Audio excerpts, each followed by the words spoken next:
Hi there, it is drop shadow time. Okay, you can see this text here, both have drop shadows applied. Okay, it's not super hard to do, but we're gonna look at it. We're gonna do it for objects as well. These stars have drop shadows. Let's turn it back on. It's not gonna take us long, but also I'm gonna throw in some bonus did you knows at the end. So hang around and yeah, let's get started. To add a drop shadow to text or any object, just make sure it is selected in your layers panel. It goes this light gray color. Let's go down to effects and go to drop shadow. And that's how you imagined it. Okay, so we'll do a couple little things just to get you a little bit more clued on how it works. So by default, it'll remember the last thing you've done. So yours won't look exactly like mine. So opacity obviously is just how see-throughiness it is. Okay, I'm gonna lower mine down a little bit. Now, in terms of drop shadows, it depends. I like mine straight up and down, like 90 degrees. Okay, so it kind of pokes off the bottom there. And in terms of distance, it's how far it is away. Give that a play. Okay, and the size is how kind of spread out or dispersed the shadow is.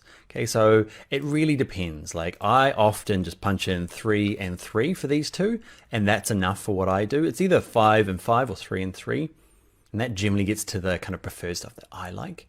You might hate that, and you might like a big giant fuzzy one, so do that as well. There's no right or wrong.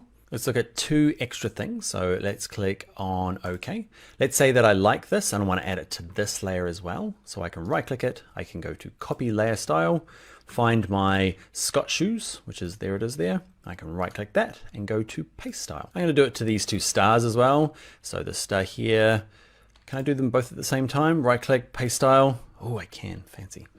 Okay, this bottom one here, the opacity changed. So I'm going to lower the opacity again because that's what I liked about it. Anyway, one last thing to talk about when it comes to shadows. So I've got this top star selected, and let's say I don't like it going up and down. I liked it on the text, but I didn't like it over here.